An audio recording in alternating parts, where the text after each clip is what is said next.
Welcome to National Small Business Week, Tuesday, May 13th. We're the Salcha team here in PayPro Media Studios in Northern Indiana. We're producing these every day, just live stream, one camera in the office here. I'll let you guys introduce yourself and tell your favorite animal. Well, I don't know. Okay. I'm Ethan It's all Shepherd. quality content, right? It is. I'm a content specialist here at PayPro Media and Salcha. And my favorite animal is probably Siberian tiger. Oh, wow. You just went totally off the wall here. Yeah, seriously. My name is Ashley Maslin, and I'm also a content specialist here at PayPro Media and Salcha. And my favorite animal is probably a dolphin or a giraffe, but I don't know why. I like both of those. And we know one person is watching because the person in the room just turned on their stream. So thank you. I'm Nate Manahan, and I'm here. Jimmy is back running our live tweets. If you are interacting us with Twitter, please interact at Salcha, S-A-L-T-S-H-A. And you can ask a question. You can interact in any way. Today we'll talk for as long as we have good content. And because we are talking about content. I still can't get over that you are taller than I am right now. I'm loving this. I'll have both of you guys for one. In case you're wondering, Ashley is on a taller stool. So, so this week we're just trying to focus each day on something that is important to small businesses. And so much of what we say now is it's not about what you do in the internet or what you do to market yourself. It's about what content is going out. It's about the quality, not the quantity, or where you're placing it. So let's start with this. What do you think is the number one faux pas, maybe it's your pet peeve, when it comes to what businesses are creating content, whether it's on social media or blogs or maybe even print material? What is it that some type of content that is being created that you're like, this is my pet peeve? Well, for me, it's definitely wordiness. Like when people take 3 paragraphs to say something that could be said in 1 sentence, just to add extra words. And it's like you could pick really good, like juicy words that are gonna draw people's attention, and just really, make a punchy line rather than saying like, something that looks like it should be in a lawyer's statement, like really long. And what she's really saying, she hates my writing. But that's a whole other comment because I'm as wordy as they come. But, for me, I'm just a typical editor. My pet peeves are numerous, but they all have to do with grammar and punctuation and spelling and that sort of thing. Just one of them right off the top of my head is so many reasons why something. If you have a question about whether the why is needed, it's probably not. It could just be so many reasons. There you go. Yeah. So let's talk. What are some things you can do when you're writing something? Everybody writes at some point, whether it's just a Facebook status or it's a blog post or maybe they're writing their own book for their business. What's something they can do when they're done writing to make sure they haven't broken some of those faux pas, they haven't used poor grammar, or they are too wordy? I always say that it's really difficult to edit your own work, so make sure just somebody else sees it. Just get as many pairs of eyes on it as you can before it goes out, and you don't need to make a huge deal out of it. Just make sure somebody else reads it before you publish. How about you, Ashley? I was pretty much going to say the same thing. And even after someone else reads it, go back and read it again after like you've had some time away from it. Because I know for me, sometimes I'll write something and I think it's like really good, and then I'll go back to it later and I'm like, why did I say that? And sometimes you catch things the second time after you've had some time to get away from it that you wouldn't have seen beforehand. So I like to read it out loud, and I like to read it out loud in front of a person who's never heard it before. And Ashley and I have been working on a proposal here, and one of the things I'm going to do is I did it once already, and I'm going to do it again, is read it out loud in front of someone who's not seen this proposal and make sure they hear the same thing I'm hearing, and make sure and I want them looking at it while I'm reading it, because sometimes my mind will put in the words that aren't there. Right. Because it's my voice that has been going through sometimes. Ashley sent us over an article, so we're going to start on this. This Fox Business article. And Jimmy, you mind pulling this up for those who might be watching and may watch later? Because we hope that maybe somebody watches this live. We have no idea. We've not done this before. But this is going to exist on the Ethernet. We want you to know we do some productions that are more, full productions. This one is just one camera streaming to the internet. So welcome to our studio. Hopefully we look all right. Ashley brought up this article. It's a Fox Business Small Business Center article, which I don't think I follow Fox Business all that often, this section. Content marketing, 4 ways it's about to change. This is an article from May 2nd, 2014, so it's fairly current. We're only 11 days ago. And in the world of, here's something. Current content dies so quickly now, doesn't it? Yeah. Like I looked at May 2nd and I thought, that's kind of new. Mm-hmm. If it said May 12th, I would have said that's new.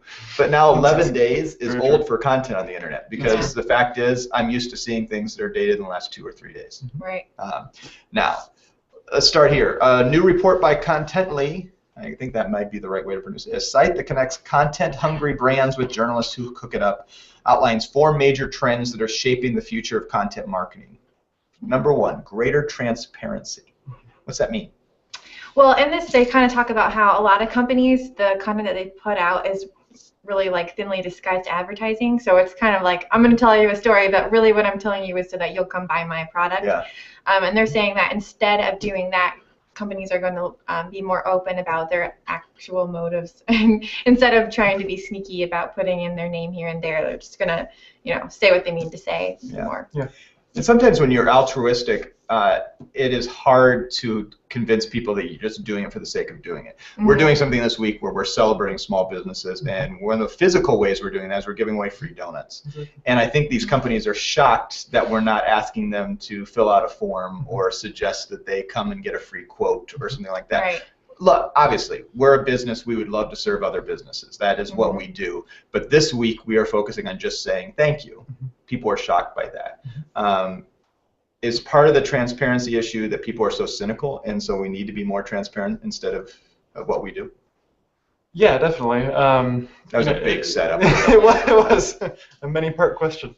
But yeah, it's true. And even this morning as we were delivering donuts, Ashley and I were going with Dustin, our social media manager, and he just completely forgot to mention that we were from Paper Media for a while, and then eventually the small business owner was like, "Are you guys from Paper Media?" He must have seen our by Paper Media, and we're like, "Oh yeah, we are." And so we almost completely forgot to even mention it. But yeah, it's really just as you said, altruistic effort to, well, for one thing, we're just trying to love on small businesses in the area, but also, we gave more promotion to the donuts and the coffee that we were giving out than to ourselves. So, I think, what do you think?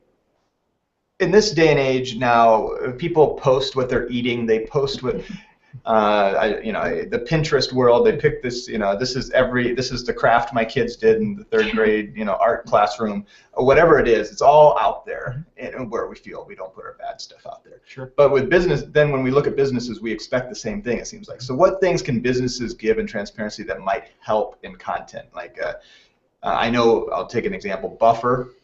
Which we use. They're a company, I don't know where they're based out of. Maybe for some reason I want to say they're in the Northwest, but I don't know that. There may be a San Francisco-based company. But they're a social media company, and they publish exactly what all the salaries are of all their staff and what they make and why they make it. And that's just something they do as part of their transparency. What are things like that would be important to give in their content that would be interesting and you think is going to change as the digital age of content? I'd say tell personal stories, like make yourself, more personal. Don't just be a business that's talking about corporate things, but talk about like specific employees and what they accomplished that day, or talk about, take a picture of a company picnic that you're at and, use people's names within that company, talk specifically about different accomplishments that certain employees are doing. Make it very specific and personal and not so general. Yeah, I think there's definitely a mix where it has to be, you need to have the personal bio of your blog author on there. It can't be by your company. Yeah. I think you need to have a little bit, there's always this tension because you do want it to be your company blog, but you also want some opinion in there and some, you want something real and personal to grab hold of. We want to feel like there's people behind the brand. Exactly. And for small businesses, one of the struggles is you can be, Joe Schmo's appliance service center, but we want to know who Joe is, and we Mhm. want to know what makes him tick, or what makes the people that are running the appliance service tick. Next thing they mention here is a focus on results. Mhm. I wonder, how do you define that in a world of content where it's often we're writing and we don't know how people respond, what people are saying. Sometimes they never comment, and we know that 35 people jumped on the page, but we don't even know. How do you define results? I think this is where numbers have to come in and analytics. It's very difficult to know just from running a blog, for instance, whether all that time that you're putting into it is really achieving any return on investment. Yeah. Now, again, if you're running a full inbound marketing campaign with content offers and landing pages, and you can just judge by leads, and how many of those leads came from the blog and those sorts of things. But for a small business, which is what we're talking about, it's very important to, if you're going to make the kind of commitment that a blog is going to be, to understand that you're actually getting a return on investment from it. Yeah. Mm-hmm. And I think, to me, remember that your time is an investment. Yeah, it is. And can you actually put real dollars on that time? So Mhm. if it took me 5 hours to write this blog post and I got 3 responses and none of those are going to turn into new customers, I may need to rethink what I'm doing. Exactly. What are but sometimes metrics aren't direct sales. Sometimes they're brand awareness, things like that. What are things when you're putting the content together, whether it's a blog or maybe it's even actually a physical brochure? What are things you can think through that you can collect that data later? Ask for engagement. Use calls to action. We often use the term calls to action to mean clicking to go get an offer or download your ebook or whatever, but it can also just be a call for interaction in the form of ask them a question and ask them to engage with you on Facebook or Twitter. There are a lot of ways that you can sort of gauge without hard statistics how much something is actually reaching people. Right, based on like the relationships that you can build. It's not always just how many people download your product or how many people go to your website, but based on conversations that you start and connections that you start to make, you can tell results based on just how many more people you get to know through your content. Yeah. It's also, well, I was just gonna add Jump that in. it's also very important to understand your goals. Sometimes the goal of a blog isn't to gain leads. Maybe that's not how your business runs, or maybe that's not the goal for your blog. So before you can actually gauge whether you're successful or not, you have to understand what your goals are. Right. So Great point. sometimes your goals. Yesterday on the live stream, National Small Business Week 2014 live stream, we had the sweat guru, Jamie Walker, I think her name was. You talk, and She was the founder of Sweat Guru, San Francisco company that helps fitness trainers, and their goal with social media was to create a network with these trainers, and it's a very specific goal, and so through that they attempted to create these hashtags that became widespread in use in San Francisco among fitness trainers, and it worked. Right. So they had a very clear goal, and they went after it and got it, and they could see by the level of use of that hashtag that they had achieved their goal. Right. Well, I think sometimes we realize that putting that hashtag in and seeing how many people interact with it or how many mentions you get does have relevance, and it may not have real dollars right off the day. And sometimes we think in this digital age, because people can read it the first day, or they can, we're going to have sales tomorrow. That doesn't always mean that. Yeah. But I think that your idea, and Jamie Walker is, you're right, correct on her name. It is, I was just looking at, she has 16,300 followers connected to discovering fitness in your life.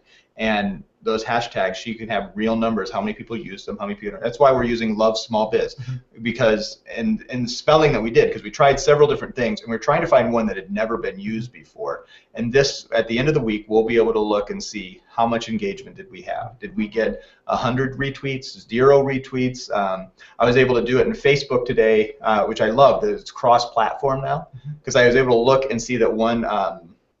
Who was it? The Glass Doctor, who you went and put it right up on Facebook and thanked us, and used the hashtag Love Small Biz because they had gotten donuts from PayPro Media. And how awesome is that to be able to track that? That's quantifiable. It's real research you can find. last question on the metrics idea and trying to make sure, is there, when trying to decide what type of content to start writing, whether it's a blog, are there times that you should say, you know what, I should just, it's not worth, not worth the time, not worth the energy? Are there types of blog, are there things you see, have seen small businesses do, and you're like, yeah, you know what, you're spending all this time writing this blog, and it's actually probably not expanding your brand, it's not helping you, and it's not driving to the end goal, whatever the sale is? I think it has to do with knowing your audience. Like, if you're writing content that people that you follow you really aren't going to care about, they're not going to take the time to read it, and so then that really is just a waste of time. It really is dependent on just who's going to read your blog and if they're going to care about what you're saying or not. It's kind of what it boils down to. Yeah. I think part of this question again boils down to your goals, and finding some way to measure your achievement of those goals. But another one, I can also sort of see this varying from business to business or industry to industry. Right. I've written articles before about how inbound marketing looks different from one industry to another, and for instance, a recycling center, you might think that they don't really have much to say in a blog, but they might have quite a bit to say on Pinterest. And they could put photos of their recycling, or maybe they could even put tips for leading a greener life or a more environmentally friendly life. The more creatively you think about it, they're actually, I believe that most content and inbound marketing platforms actually have some value if you think about it creatively enough. So a lot of it really just has to do with your resourcefulness and your creativity, but it's also an issue of time. And so all of these things that you add to your marketing campaign is going to take a lot of time. So that brings us back to your point about how much is your time worth. So. I'm going to stop for anyone who might be watching. I have no idea. I don't think we have any viewers out there, but maybe you'll watch later. You can tweet at us at @Salcha. So make sure you interact with us. We'd love to hear what you're saying and thinking. But that goes to distribution. Distribution has changed. This is the third point on this. Distribution gets sorted out. Obviously, things have changed quickly. I guess this is basically saying great content doesn't count for much if no one sees it. That's why the folks at Contently predict that in the near future, brands will turn their attention to distributing content more widely. In the essence that we used to think we have to control how everything's distributed, and so it's got to be done on our blog but Facebook and Twitter and Medium and we just have to get it out there and just hope that it does something out there. What's that do when you're writing, and when you're not in control of how it's actually going to the end production and how someone's actually going to look at it and how they're going to receive it? Does that change how you write things? I believe it can change the way you're writing things in two ways. One is the headline. If you're distributing it widely on many different channels and platforms, you need a headline that will say something to the target, to the buyer persona, essentially, of the article that tells them that they'll be interested in it. That does two things. One of the things that it does is it gets the traffic coming, and it becomes higher quality traffic. And sometimes we use the term clickbait. You don't want to be putting out clickbait that just gets people to come to your website and then leave. What that does is it increases your bounce rate, which is the number of visitors who come to visit your page and then immediately leave to somewhere else on the internet. Right. That's not what you want. What you want, what the beauty of content and inbound marketing is that it creates very high quality leads. So direct your content toward the people that you want, even though it's going to be distributed over such a wide variety of audience. And you want to make it unique, not just something that you can find anywhere else online, not just something that you read that you tweaked a little bit to make it different, but you want it to be completely different. You want people to actually want to read it and then want to share it with other people, make it memorable, make your own conclusions after doing your research, make your own article, not just, tweaking other people's words, but make it stand out. How hard is it to get something down to just a few characters when it's a headline? And now our headlines have to be, we think in the Twitter world, it's got to be 140 characters or less.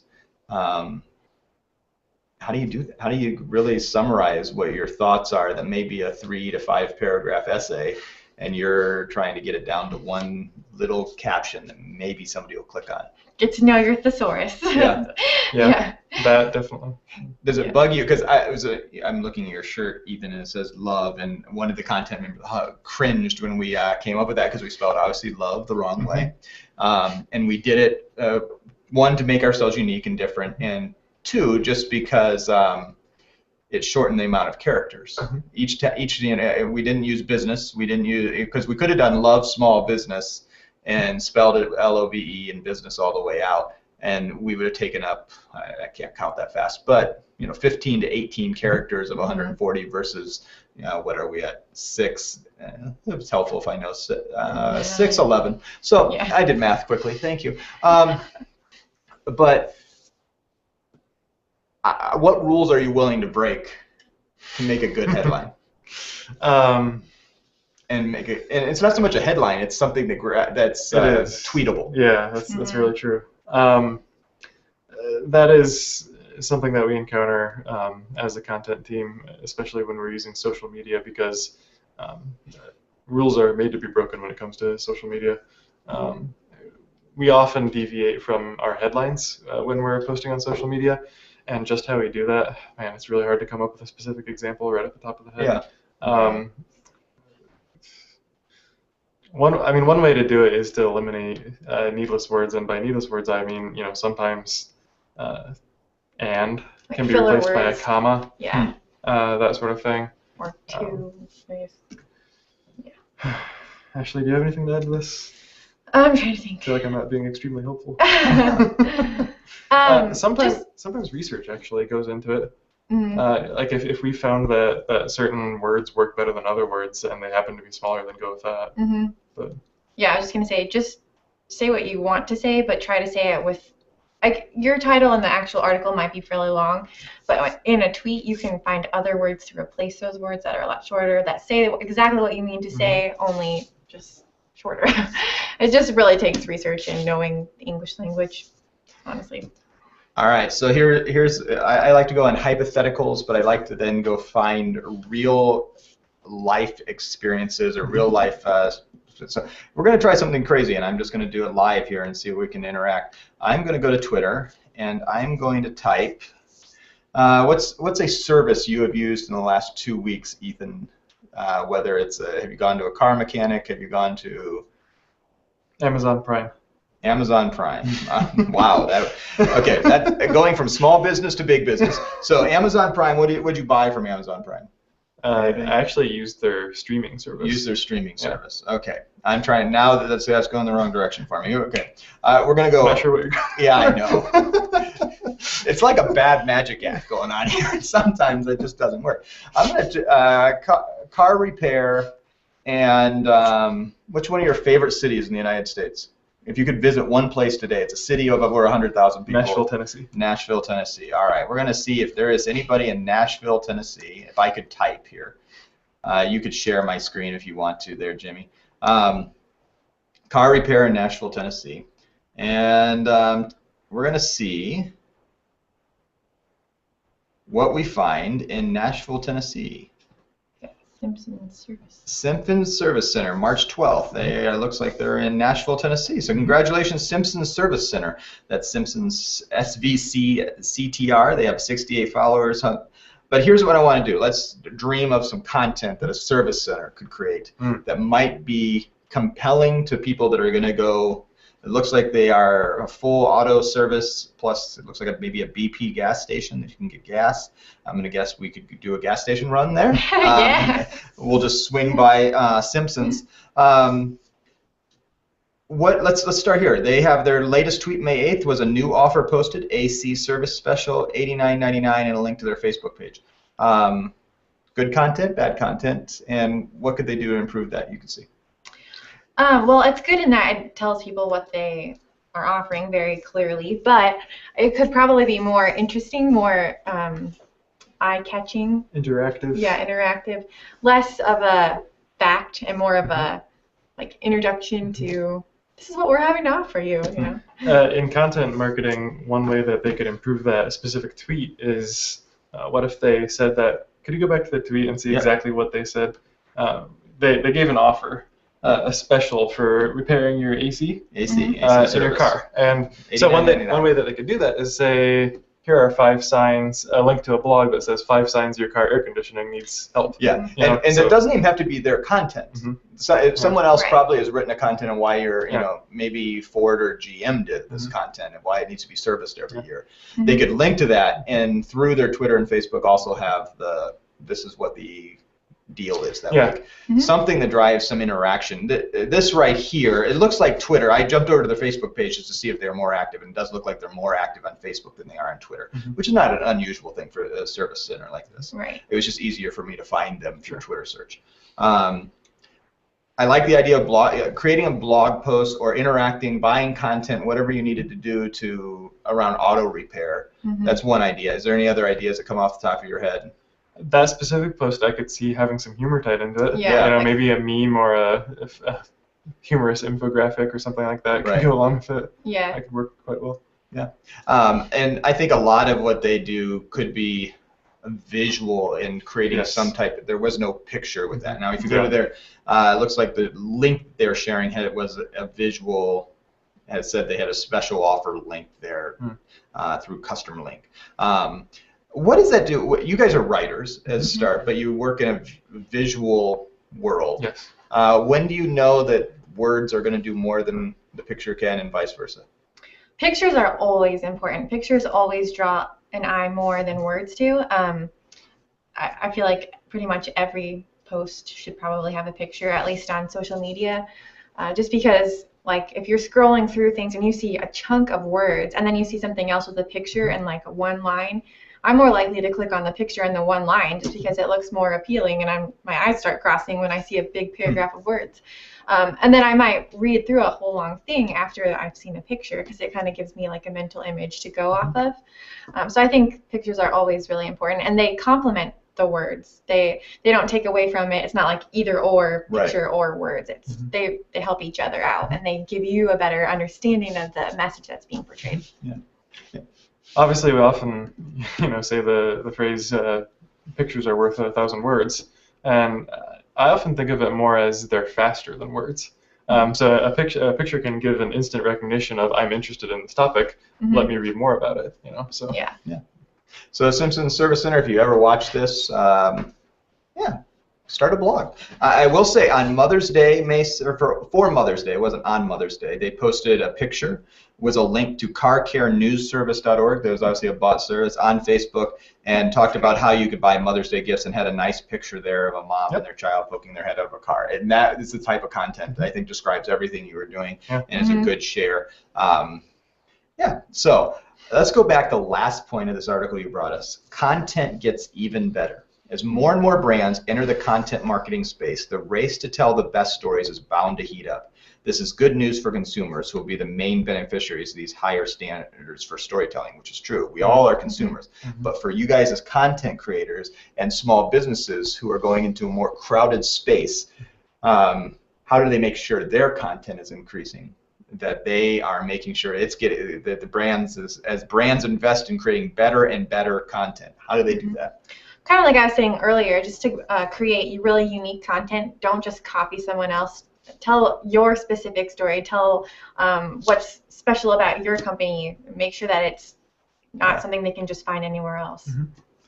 if you have a brand position and you've thought through these questions about who are your target market and how are you differentiated from your competitors, I think that's a really good place to start. Because if you've carved out that market for yourself in the real business world, then you can also carve that market out for yourself in the content world. Yeah. So that's a great way to start. I wonder also is sometimes you don't have to create your own content, and this isn't just a promo for PayPro Media who creates content, Sure. but find someone to write for you who's a great writer. Yeah. Find someone to be, your spokesperson. If and maybe that's your gift. Some people are in that they've developed their small business, and their gift is the writing segment. But a lot of them it's not. And maybe it's they're better with the books, or they're better being the front person at the front desk. find someone who can help. I mean, sometimes that's getting a little money and hiring a college student who is able to write some blog posts for them, Right. or hiring PayPro Media in our tech firm or something like that. Yeah. I think content will get better. Mhm. You'll get past if you don't invest your time and money Yeah. into that. So I'd be interested, because I'm going to do the search thing again, because I kind of like doing that. And we're going to do That's that fine, for one more time. So think about what you want to search. I'll take your guys' ideas.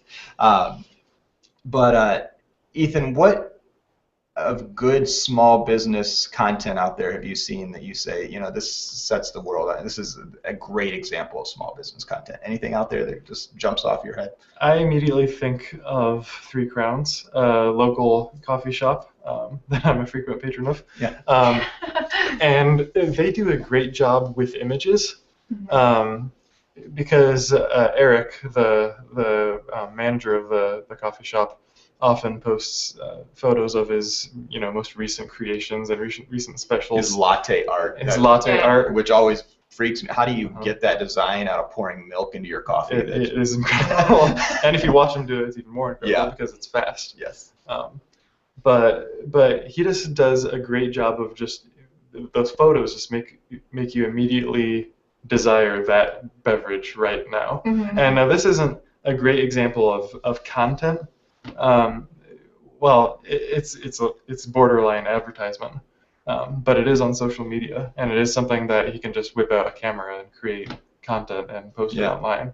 Well, and the thing is that the word content has become, it describes everything, whether It it's does. your images or your work. And we refer to you guys as content specialists, which means you're in charge of everything. So sorry, guys. There you go. Because content, you hear content is king. Well, or queen, however you want to phrase it. But it's the supremacy of everything, because all the messages you give, everything you put out, whether it's your sign on your front door or the digital billboard that you're putting out as your Facebook page, it's all your content, and you have to take picture. And so groups like Three Crowns. Are there ones that you've seen faux pas and you're like, oh, that made you cringe? Probably whenever there's like typos, Yeah. especially when it's like a short little thing and there's like 3 words misspelled. It just takes away from a company's clout when Yeah. you see typos, and it makes me not trust their judgment or like. Right. Yeah, that's probably the biggest one. It's just, We sometimes look at signs of small businesses and just think through, brainstorm, how can we improve them? Right. And it's always disturbing when you see a typo. Yeah. It really is. I don't know where you want to go with that. Yeah. No, I think I've seen small businesses, they will create, they just put the wrong persona out there of what they really want to do. And you have to think, who do you want people to think you are? And do they see who you really are behind this logo and brand that you've created? I've actually got a decent example. This is straight up advertisement. This isn't, Yeah. but it's still writing and it's still scripting and it's still branding, and there are a lot of ways to apply this story. I sometimes hear a radio ad for a jeweler who's offering a local jeweler who's offering a special for engagement rings or wedding bands, engagement rings, and it's just a very bland, boring man speaking, just speaking, reading off of a script. And I'm thinking, who are they targeting with this? If they have a deal on engagement bands, your primary market is going to be young men, 20 to 30, somewhere in that area, and that's not the best way to get them is through a boring voiceover saying, we have a special on engagement rings, come by and see us. That's not going to grab my attention as a 20-something. I don't know exactly where you would want to take it, but that's not the way to do it. So Right. keep your target market in mind. So. I like to Google some things like this. We'll see what I get here. Jimmy, if you want to pull up my these are Small Business World Business Insider article, worst 2013 ads. And my computer isn't, there we go. We won't go, let's see, these are all large businesses. Never mind. I thought they were going to be small, but they're bad ads. Don't worry. Perrier apparently had a bad ad. We'll look around. I'd love to hear anybody's ideas, and we're going to go with one last thing. We're going to look for a small business from a city that Ashley picks. Ashley. How about Denver? Ooh, Denver. That's a great city, mile high. And a vertical or industry that Ethan picks. Industry. Bakery. Bakery. All right, so we're going to look up here something. We're going to check out the Detour Bakery in Denver, Colorado. Detour Bakery is 13 reviews on Yelp. I'm going to see if I can find some other social media here. Usually we can find their connections, tweets near here. Shoot, I choose the one that doesn't have their website or any type of... They need some more integration field. They've gotten lots of check-ins. How have they not grabbed Detour? Make sure you own your own Yelp, because I'm not seeing any other connections. You're a French bakery. You're at Holly Street, Denver, Colorado. You have 13 reviews. People love your croissants and your chocolate cakes. Sounds good to me. Yeah, so this looks great. Feel free to mail some. Other people are giving you great reviews. I'm going to do what I don't like to do. I should have been able to find you right away, but I'm not. I'm going to type in Detour Bakery Denver, Colorado, and see if I get anything other than Yelp. Yelp's going to be optimized. And there's their Google Plus, Yellow Pages, MapQuest. Some publicity in the Denver Post newspaper. Yeah. So here's an interesting thing. The question: search engine optimization. When it comes to content, how much do you pay attention to it? Well, that's one of the major advantages of having a blog. If you're not going to be gaining leads from it or offering any content or calls to action, that may be the major benefit as far as measurable return on investment, is directing more people to your... think of how often you search for a local service like an auto shop or a bakery on Google. And you know, the better you're optimized for search engine results, the more traffic you're going to drive to your website. Right. So that's a measurable benefit.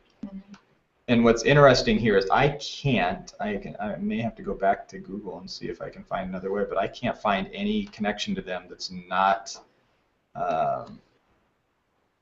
either Yellow Page, anything they own themselves. Yeah.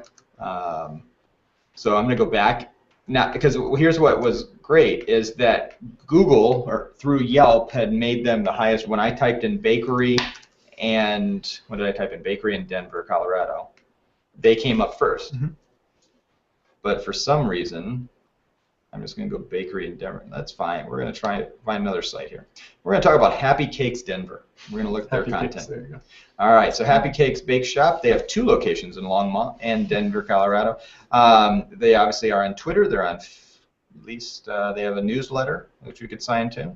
Ooh, the Today Show just ranked the 9 best cupcake shops in the country, and they were Happy Cakes is number 8. So we got first they were well optimized. They're pleased to offer simple, delicious, gluten-free, and vegan dining options. They have all kinds of. They have a website here with some pictures and slideshows. First thoughts: what are some great content ideas you could create for Happy Cakes Bake Shop? Knowing very little about it. You've got to get on Pinterest for one thing. I'm sure they probably are, but they are. Yeah, it is. So pictures of those photos, cupcakes. Gotta get out there. You can't go wrong with photos of baked goods. Yeah, they're on Pinterest, that for sure. It looks like they're connected to the Martha Stewart show. They were on the Martha Stewart show. Wow. They don't need any of our help. Let me tell you, they're doing great. They're doing great. But let's think bakeries. You chose a bakery. They can be on Pinterest. They're obviously very visual. Are there things written that would be helpful? Because you want to taste. We've been doing donuts all week. Yeah. But what else can you do to help tell their message? I would typically think of more creative things. Photo-heavy blogs that still work. You know, it doesn't have to be all text. It's not going to be that kind of like. It's not going to be valuable in the sense of informational how-to. Although it could be in some ways. Yeah. But you know, creative, fun, lighthearted. Maybe some success stories like, you know, Susie Q bought cupcakes for her dad when he came home from the army, Right. and like pictures of the welcome home party, or stories of, you know, I got this cake for my daughter's 5th birthday, you know, things like that. You know, Yep. happy, feel-good stories of where your products are being used. It looks like they do a fairly regular newsletter, an email newsletter. They're using Constant Contact to do that, so I was able to link through it through their Facebook page.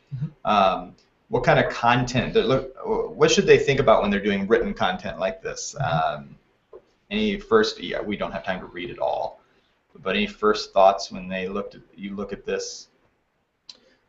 They clearly need to think through their buyer persona and who's going to be buying their cupcakes, and their Happy Mother's Day to you sweet moms. I think that's a good, right off the bat, I think that's a pretty good start to their newsletter.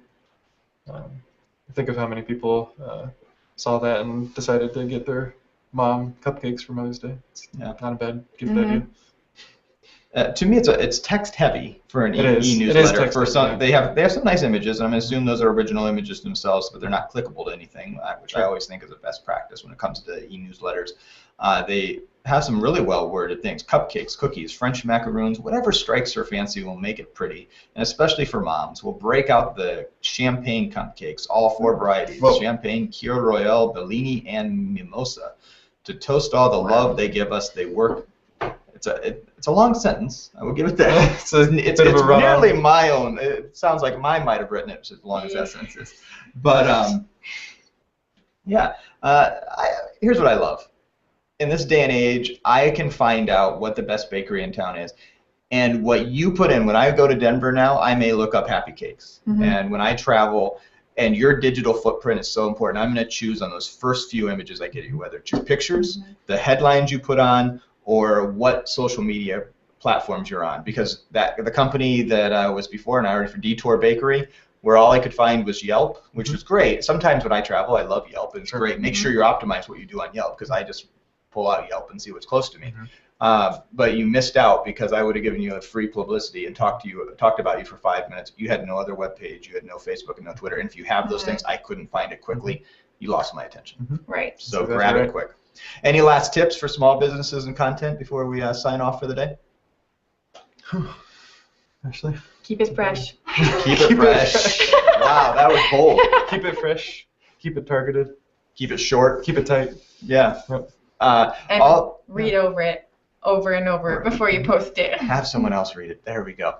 All this is content that we're trying to give to you guys.